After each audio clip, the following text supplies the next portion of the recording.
Halo pemirsa, langsung dari studio IDX Channel, saya Wiki Adrian hadir dalam spesial dialog. Live streaming kami dapat Anda saksikan di www.idxchannel.com dan inilah spesial dialog selengkapnya.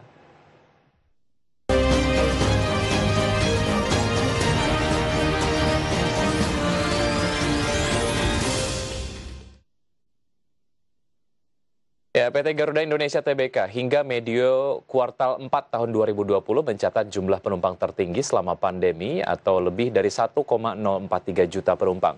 Jumlah tersebut naik puluhan kali lipat dibandingkan dengan pada masa awal pandemi COVID-19.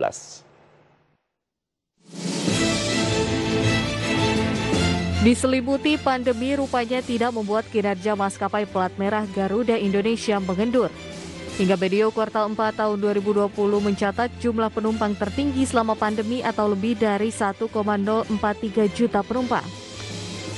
Jumlah itu naik puluhan kali lipat dibandingkan dengan masa awal pandemi COVID-19. Saat itu Garuda hanya mengangkut sekitar 30.000 penumpang. Tak hanya dari penumpang, bisnis angkutan kargo emiten berkode saham GIAA tersebut pada November 2020 lalu mencatatkan kinerja yang juga ikut positif. Pada November 2020, Garuda Indonesia berhasil mencatatkan pertumbuhan kargo sebesar 12,2% dari awal kuartal 4 tahun 2020 menjadi 24,6 ribu ton angkutan kargo. Selama masa pandemi, Garuda Indonesia telah menerapkan sejumlah upaya strategis dari aspek pengelolaan biaya produksi. Salah satunya melalui negosiasi biaya sewa pesawat, negosiasi dengan pihak ketiga lainnya, serta berbagai optimalisasi biaya penunjang lainnya di mana penghematan per bulannya yang dapat diperoleh mencapai sebesar 15 juta dolar Amerika.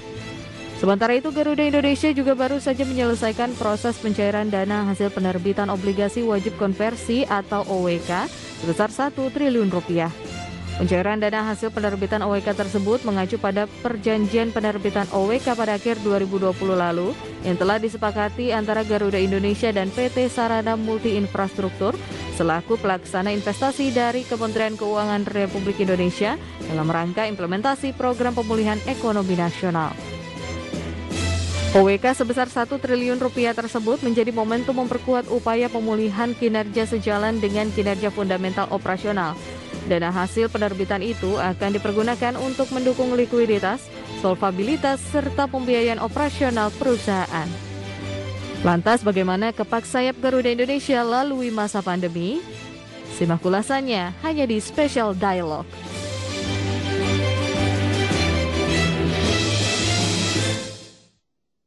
Ya, pemirsa, di spesial dialog kali ini kita akan membahas tema mengenai inovasi Garuda Indonesia menembus badai pandemi. Sudah terhubung melalui aplikasi Zoom Bapak Irfan Setiaputra, Direktur Utama PT Garuda Indonesia Persero Tbk. Selamat siang Pak Irfan. Selamat siang, selamat siang. Ya, terima kasih sudah bergabung Pak Irfan bersama kami di Market Review. Salam sehat, semoga kita sehat selalu ya Pak. Sama-sama. Baik. Sudah divaksin? Sepertinya dalam minggu-minggu ini kita ikut gelombang dengan teman-teman pers lainnya, gitu ya. Pak Irfan juga mungkin sudah mulai divaksin. Ya, saya sudah kemarin 2 hari yang lalu divaksin yang pertama. Alhamdulillah, mudah-mudahan bisa segera semuanya sehat kan. Betul sekali, dan ada optimisme terkait dengan vaksinasi COVID-19 ini ya Pak Irfan. Baik, bicara mengenai pandemi COVID-19, sudah 1 tahun lah Indonesia kemudian mengalami, ataupun dunia lah mengalami kondisi yang cukup prihatin lah karena pandemi COVID-19. Garuda Indonesia juga kemudian mendapatkan dampaknya, sangat signifikan juga. Update hingga kuartal 1 tahun 2021 Pak Irfan, sejauh ini recovery yang kemudian dirasakan oleh Garuda Indonesia sejauh ini seperti apa Pak Irfan? Ya, jadi sebenarnya kalau kita lihat di akhir tahun 2020, kita sebenarnya sangat-sangat optimis lah ya dengan apa yang terjadi di industri penerbangan ini. Walaupun memang pemerintah dan kami juga stakeholder penerbangan itu juga selalu mengingatkan kepada para calon penumpang untuk memastikan bahwa melakukan perjalanan maupun berlibur itu diharapkan tidak menambah jumlah yang terpapar ya. Jadi menjelang akhir tahun tuh kita sebenarnya melihat angka-angkanya sangat optimis dan memang menunjukkan bahwa ada peningkatan yang cukup signifikan dari sisi jumlah penumpang maupun frekuensi penerbangan per harinya. Saya bisa sedikit share aja misalnya soal jumlah penumpang per hari maupun frekuensi. Jadi di peak season pada waktu akhir tahun maupun awal tahun Januari kemarin itu kita peaknya udah bisa mencapai 24.000 penumpang per hari ya, dengan penerbangan sekitar 300-an penerbangan per hari. Ini termasuk yang ke internasional juga ya. Ini kalau dibandingkan dalam kondisi normal sebagai gambaran kasar aja, sebelum pandemi itu angka penerbangan tuh di 500 lebih per hari dan jumlah penumpang di angka 50 ribuan lebih per hari ya. On average lah saya katakan seperti itu. Namun demikian ketika awal tahun berlangsung, kemudian ada penetapan pembatasan mikro oleh pemerintah, maupun kasus di maskapai teman kita Sriwijaya, nampaknya memang plus tambah dengan low season ya, memang Januari Februari itu dari secara tradisional itu memang penumpang itu tidak terbang lah, jarang terbang. Kita mengalami penurunan yang cukup memukul lah kalau boleh dikatakan. Jadi kita basically hampir kembali ke posisi sekitar bulan Septemberan, Oktoberan lah kita. Nah ini yang kita lagi monitor terus-menerus, jumlah penerbangan hanya di angka 140-an per hari, jumlah penumpang di kisaran 10 ribuan. Ini yang memang membuat recovery kita makin berjalan dengan sulit, walaupun inisiatif-inisiatif yang kita lakukan ini sudah pada titik mendekati optimum ya. Jadi itu yang saya bisa sampaikan. Agak berbeda dengan planning awal kita 2021, nampaknya kita harus sedikit bersabar recovery-nya ini, dan kita memang juga menyaksikan dengan vaksinasi ini sebenarnya confidence publik mulai meningkat. Ya kan? Tapi memang aturan-aturan antigen ini membuat banyak dari para penumpang kurang merasa nyaman harus antigen waktu berangkat dan pulang lagi antigen. Jadi yang terjadi adalah seperti itu penurunan, tapi berita terakhir dari Kementerian Perhubungan yang rencananya 1 April akan diterapkan Genos sebagai pengganti antigen, kita berharap akan meningkatkan dan memudahkan para penumpang untuk terbang bersama Garuda. Ya, melakukan banyak perjalanan dan juga akan menambah okupansi lah ya di pesawat Garuda Indonesia. Baik. Pak Irfan, bicara mengenai apa yang kemudian disampaikan oleh Wakil Menteri BUMN pada saat pandemi COVID-19, tentu saja ini sebisa mungkin dimanfaatkan sebagai momentum untuk melakukan efisiensi. Tanggapan Anda seperti apa Pak Irfan, dan sejauh mana Garuda Indonesia menerjemahkan ini dalam operasional perusahaan sehari-hari? Ya, jadi memang sebenarnya diskusi soal efisiensi ini udah sejak pertama kali pandemi ini terjadi ya. Saya ingat beberapa hari setelah pandemi ini mulai dideklarasikan, kami ada beberapa meeting tertutup dengan Pak Menteri, Pak Wamen, dan kita kasih gambaran kasar lah pada waktu itu what might happen dengan industri ini gitu kan. Dan memang terbukti perkiraan kita awal itu kejadian di mana turun drastis ya jumlah penumpang, jumlah penerbangan, dan mencapai titik nadirnya itu di bulan April-Mei. Tapi kemudian setelah banyak pihak kemudian terlibat aktif, mulai perlahan-lahan meningkat jumlah penumpang maupun jumlah pendapatan maupun frekuensinya gitu kan. Nah, salah satu dari yang harus kita lakukan pada waktu itu dari awal kita sadari bahwa perusahaan ini maupun banyak airlines yang lain itu fixed cost-nya terlalu banyak, terlalu tinggi. Jadi dan variable cost-nya relatifly tidak banyak, sehingga yang kita harus lakukan adalah menekan sedalam-dalamnya fixed cost tersebut, dan dari fixed cost tersebut kita memang menemukan ada satu yang paling tinggi adalah sewa pesawat.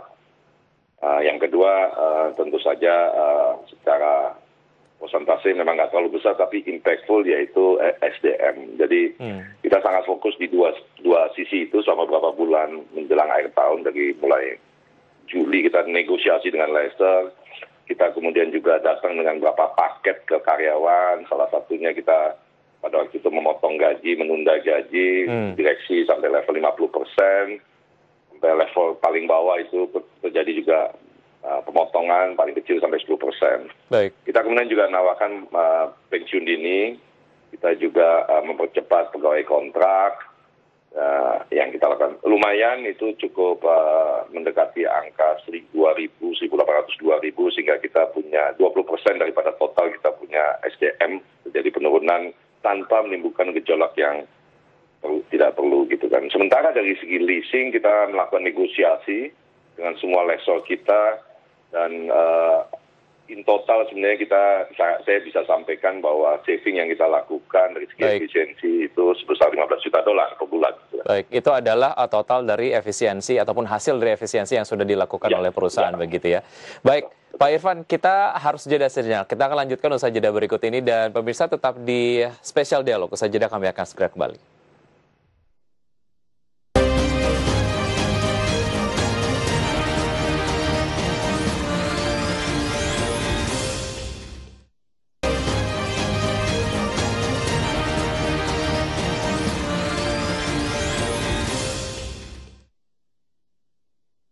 Ya, pemirsa kembali di Spesial Dialog dan masih berbincang bersama Bapak Irfan Setia Putra, Direktur Utama Garuda Indonesia Persero Tbk. Pak Irfan, terkait dengan tema kita hari ini mengenai inovasi Garuda Indonesia menembus badai pandemi. Saya yakin GIA kemudian sudah mengimplementasikan ataupun mungkin sudah merancang inovasi-inovasi lah yang sifatnya jangka panjang, jangka menengah, kemudian juga jangka pendek. Apa saja inovasi-inovasinya dan sejauh mana inovasi-inovasi tersebut sebetulnya dapat menjadi dasar lah optimisme kemudian untuk Garuda Indonesia dapat melewati masa sulit? Ya, jadi baiklah kembali lagi ya, ini ada dua hal yang mesti kita selalu lihat. Yang pertama dari sisi cost.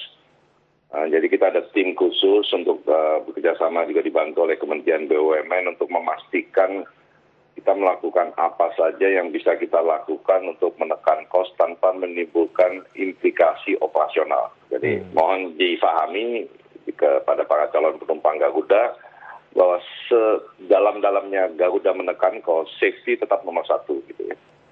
Itu yang harus dijelaskan. Yang kedua adalah kita bekerja sama dengan dan diskusi dengan para partner kita, baik itu bank, non-bank maupun lessor, untuk bagaimana mencoba terus-menerus mencari solusi yang terbaik. Karena pandemi ini adalah sesuatu yang dihadapi oleh semua orang. Kami Garuda ini adalah sebuah perusahaan yang very committed terhadap apa yang kita sudah sepakati, tapi kami juga ingin diperlakukan secara proporsional gitu kan. Oleh sebab itu tentu Anda juga mendengar upaya kita memberhentikan operasi dengan 12 yardji gitu. Karena kalau ini kita teruskan, kita sama saja terus-menerus membiarkan kerugian terjadi. Itu dari satu sisi ya, cost ya. Yang kedua, tapi yang juga sangat penting dan jangan pernah dilupakan dalam kondisi sesusah apapun, untuk memastikan bahwa revenue ini terus-menerus bisa ditingkatkan. Garuda sebagai full service carrier, yang paling pertama penting adalah mencoba memberi keyakinan kepada customer dan calon penumpang adalah bahwa penerbangan Garuda itu aman dan nyaman. Karena hari ini di sisi pandemi, di industri penerbangan yang paling terdampak itu bukanlah the industry-nya, tetapi adalah orang-orang yang ingin terbang itu kepercayaan dirinya rendah sekali. Bukan nggak percaya, tapi ya sudah nggak mau gitu. Karena mobilisasi ini sesuatu yang semua orang hindari. Saya punya begitu banyak teman yang setiap minggu biasanya terbang kemana-mana, ini udah setahun lebih nggak terbang gitu kan. Nah ini yang penting untuk terus-menerus kita memberi sinyal, mengedukasi, memberi contoh, dan menegaskan ini loh the way we provide service. Dan salah satu yang jadi penekanan ke kita adalah protokol kesehatan distancing di dalam pesawat. Artinya hari ini Garuda hanyalah satu-satunya maskapai yang tetap mempertahankan distancing di dalam pesawat untuk memastikan bahwa siapapun yang terbang bersama Garuda merasa nyaman karena berjarak, even berada di dalam pesawat. Yang kedua adalah creatively mencari solusi-solusi baru, dan ini bukan solusi baru sebenarnya, tetapi memfokuskan diri ke kargo. Asesmen kita maupun data-data yang kita miliki menunjukkan selama pandemi ini kargo bukannya turun malah naik gitu kan. Dan kargo ini membuka kesempatan buat kita Garuda untuk terlibat aktif membantu recovery ekonomi di daerah gitu kan. Jadi kami saat ini bekerjasama dengan banyak pemda dan sudah berjalan dengan Sulawesi Utara, Sulawesi Selatan, Bali, Jawa Timur, Padang, kita kemarin dengan Jawa Barat untuk memastikan bahwa komoditi ekspor mereka itu bisa kita antar langsung dari daerah mereka. Tidak perlu lagi ke Jakarta.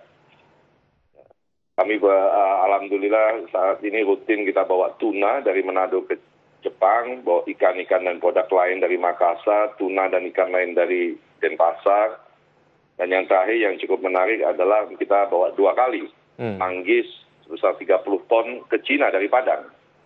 Dari interaksi kita dengan para pedagang, para pekebun ini sekarang kita menemukan bahwa sebenarnya potensi itu besar dan selama ini nggak pernah digarap karena maskapai itu menentukan rute semaunya maskapai gitu kan. Jadi kita menentukan yang ini.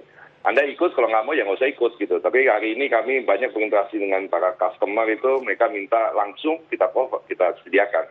Baik. Dan ini menimbulkan peningkatan yang signifikan bukan buat Garuda aja, tapi juga buat para pemilik produk ya. Baik, Pak Irfan, kontribusi bisnis kargo kepada pendapatan perusahaan pada saat pandemi COVID-19 seperti apa, sesignifikan apa, dan melihat potensi yang tadi Anda sampaikan begitu ya, setelah berbincang kemudian dengan produsen di beberapa daerah di Indonesia terkait dengan komoditas-komoditas yang didistribusikan ataupun mungkin diangkut melalui pesawat Garuda Indonesia. Potensinya besar, artinya ke depan apakah ada penyesuaian model bisnis yang nantinya akan dilakukan oleh Garuda Indonesia? Artinya porsi membawa penumpang, kemudian nanti apakah akan berkurang, terus kemudian untuk yang kargo nanti akan diperbesar porsinya, atau seperti apa mappingnya Pak Irfan? Ya, jadi gini, ini memang kalau dalam kondisi normal kita punya bisnis kargo itu kan kecil sekali lah, dibilang di angka 10%-an ya.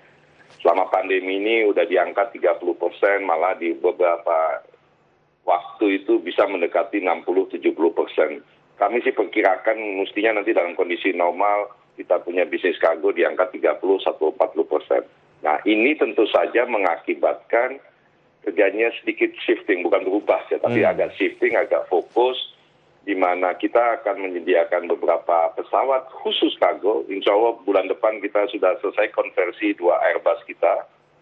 Jadi atas bawah semuanya kargo, kursi kita tarik semuanya, bisa menampung 50 ton.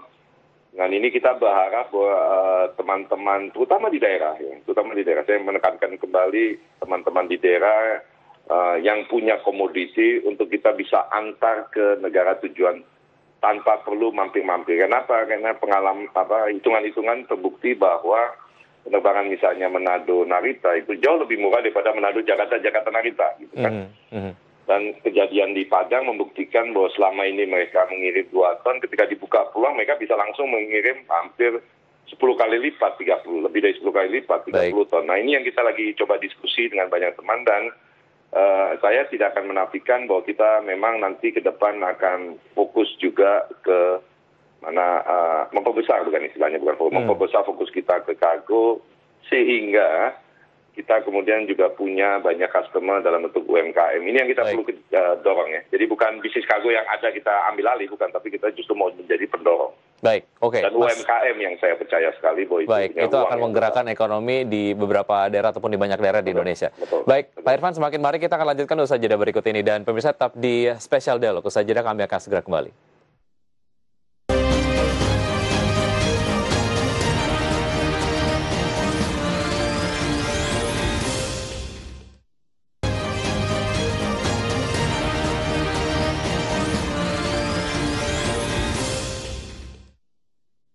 Terima kasih Anda masih bergabung bersama kami di Special Dialog dan masih berbincang bersama Bapak Irfan Setia Putra, Direktur Utama PT Garuda Indonesia Persero Tbk.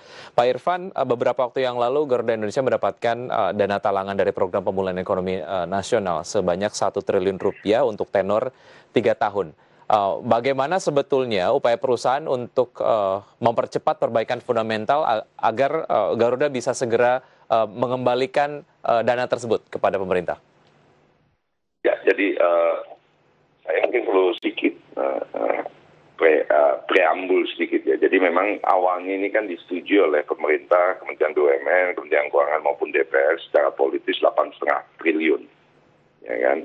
Nah memang di dalam pembicaraan, dalam diskusi yang kita lakukan dengan Kementerian BUMN maupun Kementerian Keuangan, kita sendiri sampai kepada kesimpulan sebaiknya memang dana tersebut diberikan kepada Garuda secara bertahap. Kami secara manajemen profesional ini pengen juga memperoleh keyakinan bahwa dari tahapan-tahapan tersebut kita juga kemudian bisa menunjukkan bahwa kita sudah melakukan banyak hal. Karena kalau sekaligus diturunkan kan ini akan menciptakan banyak sekali indikasi persepsi-persepsi negatif, yaitu wah ini kayak gelontorin air laut aja gitu misalnya. Jadi kita juga pengen di-challenge lah soal ini. Jadi kita hanya sepakat bertahap, dan tahapan pertama memang sudah turun sebesar 1 triliun, dan ini memang sangat membantu Garuda di dalam menangani kondisi keuangan moving forward gitu loh. Jadi kami untuk yang ke belakang sudah sepakat dengan semua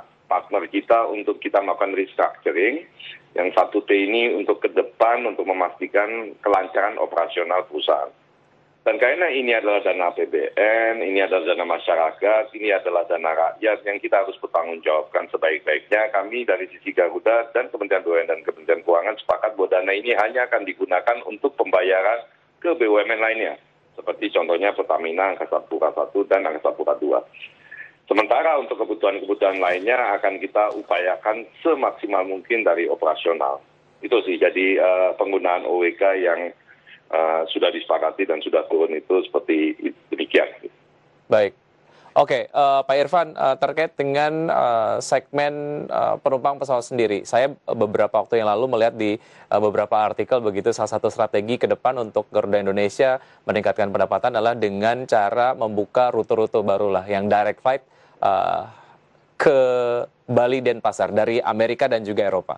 Nah, sejauh ini kemudian akan dilakukan pada saat nanti aksesnya kemudian sudah dibuka dan pandemi segera berlalu. Persiapannya menuju ke arah situ seperti apa, Pak Irfan? Ya, jadi gini, kita harus percaya bahwa tugas dan mandat Garuda itu adalah memastikan konektivitas antar pulau, antar suku, antar penduduk di Indonesia. Itu dulu yang pertama. Jadi kami Garuda bersama Citylink ingin memastikan bahwa konektivitas itu terjadi. Hanya saja memang selama ini dalam kondisi pandemi yang kami lakukan adalah mengurangi frekuensinya. Jadi kalau tadinya 3 hari sekali atau ada yang 7 hari sekali, 7 kali dalam sehari, ya terpaksa kita kurangi. Ada yang biasa setiap hari, terpaksa kita kurangi misalnya 2 hari sekali atau 3 hari sekali. Kenapa? Karena memang jumlah penumpangnya masih sedikit. Tapi kita tetap ingin memastikan bahwa Anda tersambung, Anda punya pilihan untuk terbang, gitu ya. Itu yang pertama. Yang kedua adalah kita ingin mengurangi juga rute-rute di dalam negeri yang bertransit. Ini kita sedang mereview terus-menerus karena bertransit ini orang berhenti, turun, naik lagi, ganti pesawat adalah sesuatu aktivitas yang dalam kondisi pandemi mungkin tidak terlalu nyaman. Sebaiknya Anda berada dari satu tempat ke tempat lain. Tapi ini masih kita review terus-menerus. Nah, yang kedua adalah penerbangan internasional. Kita dari hari pertama pandemi komit untuk tetap terbang. Baik. Kenapa? Karena penting buat Garuda presence di tempat-tempat tersebut kayak Belanda, Jepang, Cina, Korea, maupun Australia, maupun Kuala Lumpur, maupun dan Thailand. Tapi yang kedua ini banyak sekali warga kita yang mau pulang. Siapa yang paling tanggung jawab itu? Kami nggak mau seperti Qantas Australia yang menyatakan, oh saya tutup penerbangan luar negeri saya. Saya sempat bilang teman-teman di Australia, orang Australia mau pulang gimana? Dan sekarang orang Australia yang mau pulang, salah satu caranya mereka adalah pakai Garuda gitu kan. Baik. Adalah kewajiban kita memulangkan saudara-saudara kita yang pengen berkumpul dengan keluarga. Tetapi juga adalah kewajiban kita untuk memulangkan warga negara asing yang mau pulang ke negaranya kan. Nah, yang kita lakukan adalah kembali lagi kita maintain koneksi itu, tapi kita kurangi frekuensi dan kita perbesar kargonya. Baik. Karena ternyata pergerakan barang antar negara juga berlangsung. Nah, yang kedua adalah kita sudah rencanakan berapa rute baru apabila pandemi ini lewat. Dan kami memutuskan bahwa rute baru tersebut teriring dengan inisiatif Kementerian Pariwisata dan juga Kementerian BUMN itu ke Denpasar semuanya. Baik. Dan secara permintaan itu cukup banyak begitu ya, dan Garuda Indonesia hadir untuk mengakomodir itu. Pak Irfan, waktu kita sangat-sangat terbatas. Terima kasih sudah bergabung bersama kami di Spesial Dialog. Kita doakan yang terbaik untuk seluruh strategi bisnis dari Garuda Indonesia. Terima kasih, sampai jumpa. Sehat selalu Pak Irfan. Salam sehat juga. Terima kasih. Baik, dan pemirsa 30 menit sudah saya menemani Anda dan Spesial Dialog. Semoga pembahasan tersebut dapat menjadi referensi dan sumber informasi untuk Anda. Tetap perbarui informasi Anda hanya di IDX Channel, your trustworthy economic business and capital market channel. Saya Wiki Adrian, sampai jumpa.